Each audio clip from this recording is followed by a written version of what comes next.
Father, we thank you that you have given us an apocalypse, a revelation of yourself in your Son Jesus come in human flesh. I pray that today you would, by the power of your Spirit, the only way we can receive these things, would open our eyes, open our ears to receive and to respond. It's in Jesus' name that I pray these things. Amen. You may be seated.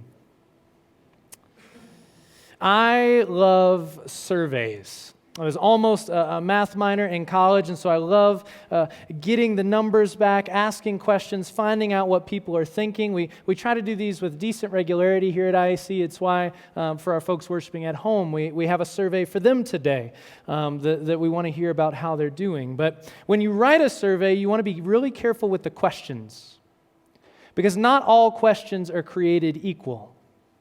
Some questions are purely informational. You're just looking for an answer. But other questions are downright transformational. They are looking not to acquire knowledge, but to instigate something approaching a revolution. Questions like, are you ready to get help? Questions like, will you marry me? Neither of those questions are in the at-home survey, just so you know. But it's those type of questions that I'm talking about. The space in between the question and the answer, between the speaker and the hearer, and those type of questions is pregnant with possibility. Because those type of questions make a claim on your whole self. They shape the course of your entire life. You can't go back to where you were before that kind of question is asked. Right? It's a one-way street into a different world. Now, in our passage today, Luke chapter 9, Jesus asks both these kinds of questions, the informational and the transformational. As a typical first century Jewish rabbi, Jesus has collected a group of young men as his disciples, his followers. They're watching him, learning from him how to love God and love people like he loves God and loves people. But as an atypical first century Jewish rabbi, the breadth and the depth and the power of that love have been shocking to them as they have witnessed it. By Luke 9, the disciples have seen 5,000 fed with 5 loaves of bread and 2 fish. They've seen demons cast out, a dead girl raised to life. They've been taught to love those who hate them. They've been taught that the poor and the hungry and the weeping are the truly blessed ones in God's economy. And now Jesus has a couple questions for them, his own survey. The first, who do the crowds say I am, is purely informational. Jesus wants to know what the scuttlebutt is around him, what people are guessing. Well, the disciples say, some are saying John the Baptist, Jesus' cousin and forerunner, is back from the dead. Some are saying the old prophet Elijah has come to usher in the end, like the Old Testament book of Malachi seemed to predict. Some are saying that some other prophet is back. I'm sure Jesus is interested. But it's not the main thing he's interested in. That was just a warm-up for his real question. Luke 9, verse 20. But what about you, he asked. Who do you say I am? That question is not just information gathering. It is an invitation to a transformation. Because the way they answer that question is going to orient the rest of their lives in a certain direction. The way they answer that question is going to determine the trajectory of the entire rest of their existence. If Jesus is just another rabbi, that's important-ish. If he's a prophet, come back. That's a big deal. If he's a lunatic, of course, this question is their chance to jump ship. But if Jesus is who he seems to be, who he claims to be, if he is not only a man, not only a teacher, not only sent from God, but the very Son of God come to make all things new, to make all things right, if he is God's anointed rescuer for every person in every square inch of the cosmos, if he is what the Jews were straining for in their longings and their hopes that they wrapped up in that word Messiah, if he is that, then everything changes. If that is true, this is not just a piece of trivia. If it's true, that question becomes almost a call. A call that requires a response of allegiance and obedience and trust. It becomes a call to give up whatever else they might be tempted to orient their lives around, to follow Him into the world that He is remaking.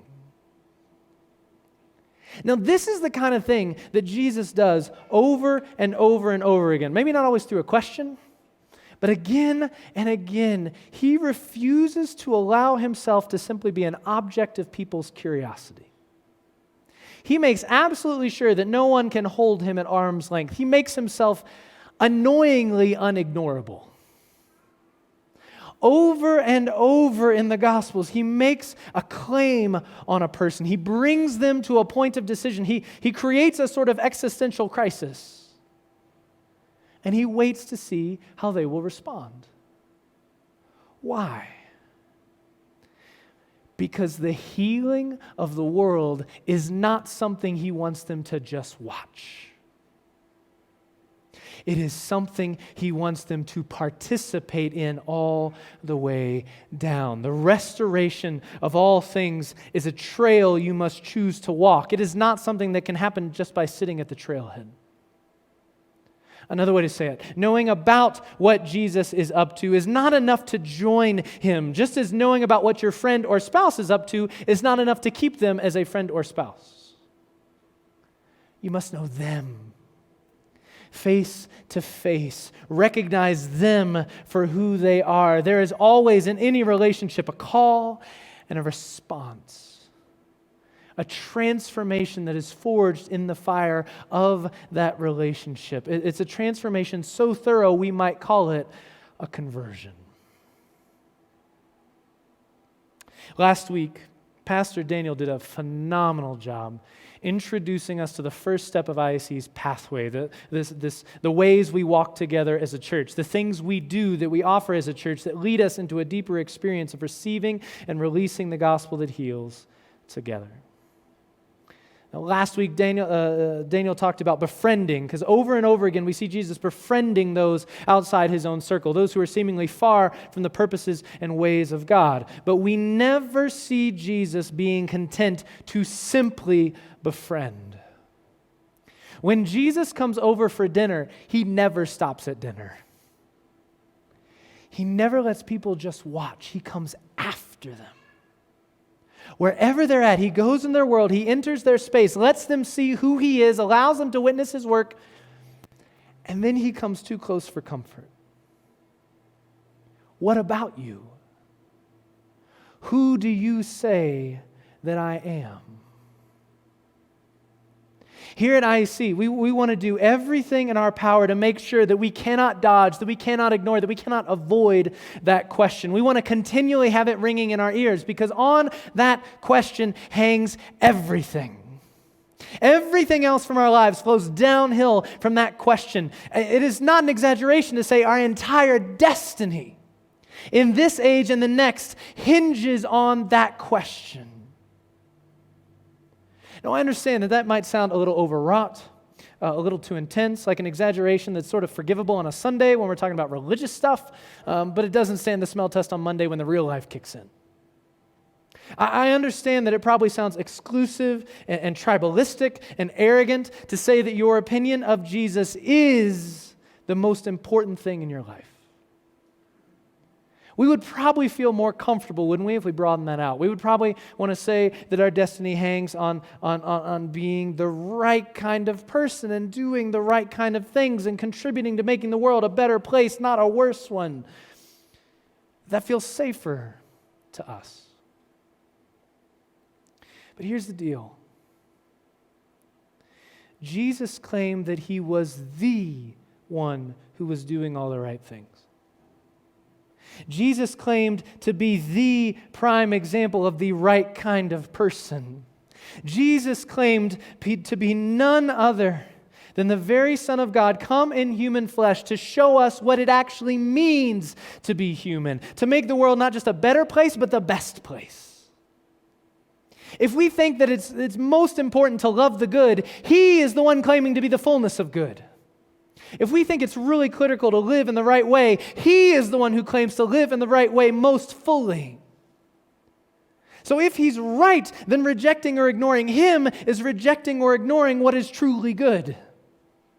If he's right, then rejecting or ignoring him is rejecting and ignoring the healing that the world so desperately needs. If he's right, then if we aren't working with him, for him, we are working against him. If we aren't trusting in him, we are trusting in ourselves or some other person or philosophy or party that falls short of what he desires for us, that falls short of his intentions and designs to make all things new. For Jesus, trusting in him and seeking what is truly good are the same exact thing.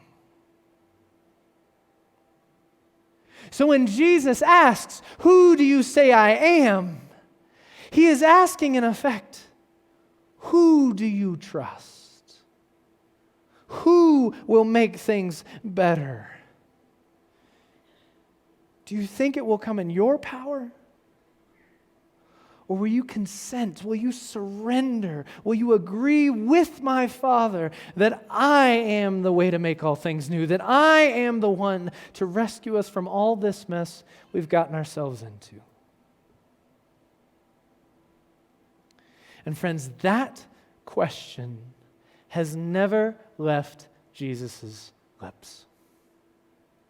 Right now, in this moment, in this day, he still asks it, not just once, but continually, over and over and over again, because the same Jesus who befriended these disciples now resides in the heavenly places, a realm that is not far off. It's actually a realm that has access to every part of our universe simultaneously, like it's through just a thin curtain everywhere we go. And through his resurrected voice box, through his resurrected vocal cords, through the breath of the Spirit who blows from one corner of creation to the other, he still asks, "What about you?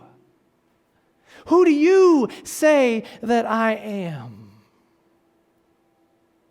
And even if we've said once, "You are the Messiah, you are God's anointed King, you are the one who will make all things right," he asks again and again and again, because each time he asks, he is inviting us into a deeper relationship, a deeper transformation. Because each time we answer, we still only grasp a small fraction of what it is we're actually saying. Peter in this passage thinks he knows who Jesus is, and he gets the answer right in this passage. He says that Jesus is the Messiah, God's anointed King to make all things new. And Jesus lauds him. In other Gospels, he says it's only the Father through the Spirit that could have showed him that. But Peter doesn't yet have any idea what the word Messiah actually means, what the healing is going to entail, the suffering it will require. I'm going to talk about that more next week. But it's only by answering the question, it's only by surrendering his life to the part of the call that he understands, that Jesus gives insight into the next step of the journey. See, he has seen Jesus and therefore believed, but now he has to believe in order to see. Just as we do each and every day. Now, I know this was probably not the question on your mind when you came in today.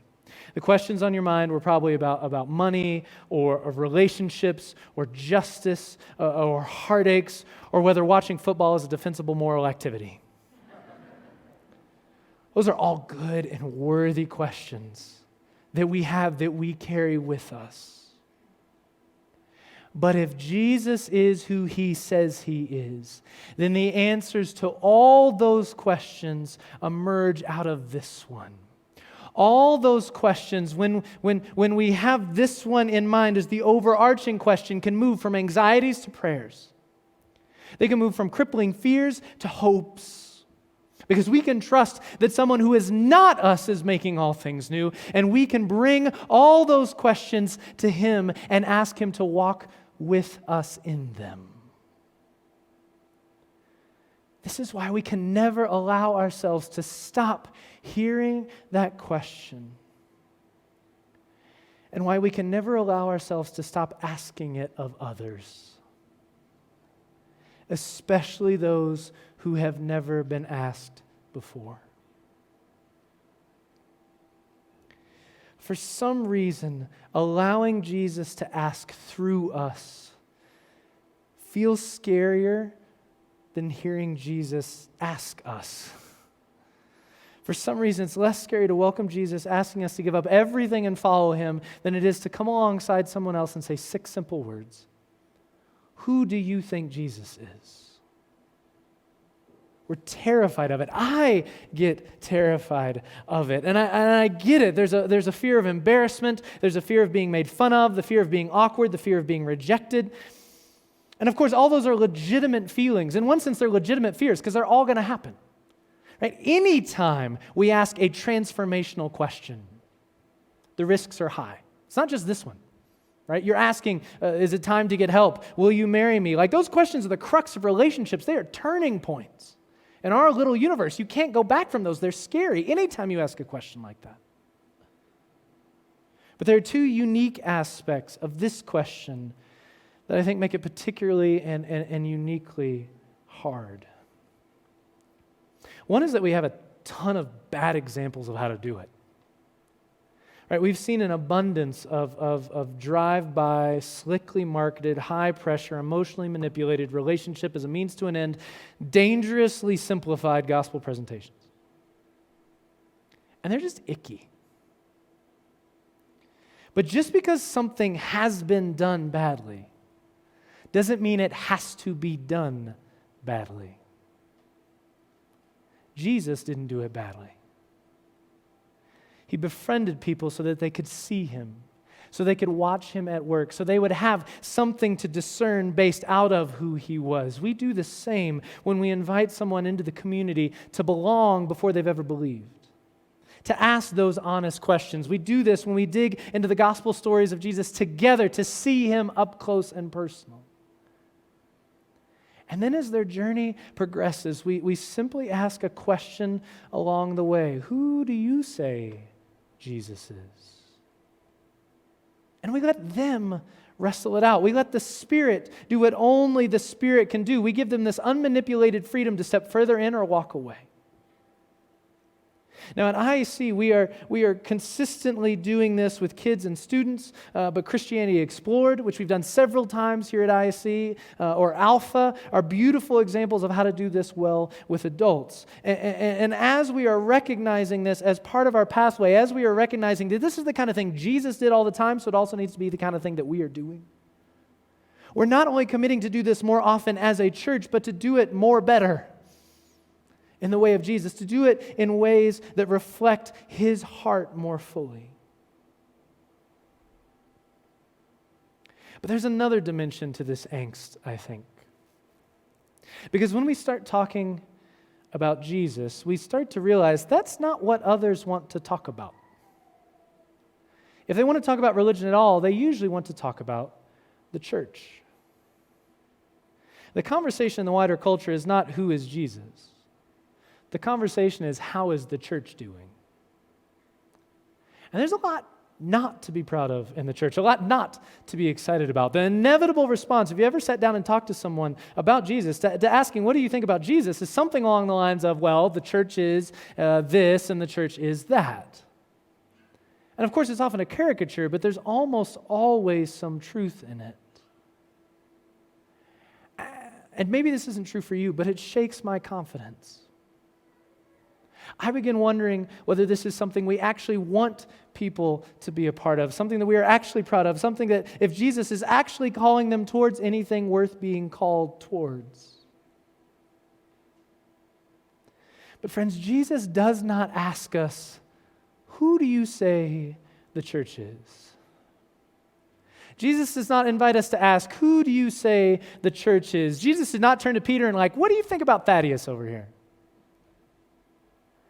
Jesus invites us to say, who do you say that I am? Because anything good that comes out of the church is because of his work. And anything bad that's in the church is the reason why we need him so much. The church is never so good or so bad that we should be distracted from the main question. When people start talking about the church as if their opinion on it is the ultimate question, when you are tempted to think that it's the ultimate question, stop them and stop yourself and go back to the call. Who do we believe Jesus is? Because if our faith is built on how we are, how we act, that is not good news. But if our faith is built on who He is, we are calling them to something beyond ourselves and our abilities. We are calling them not to the muddied stream, but to the pure spring from which everything good flows. And unless we ask that question, our friends, our relatives will not have the same chance of tasting the fullness of His goodness. They may never have the chance to participate in the healing of the world. Jesus can come at us in many different ways, but the main way He comes at us is through us. Just this week, a family member of an IACer surrendered to Jesus' healing on their deathbed because someone in their family asked. If we are not letting them wrestle with just exactly who Jesus is and what His claims mean, then we are functionally saying, man, this is as good as it gets. We are functionally saying, you know what? There's nothing beyond this.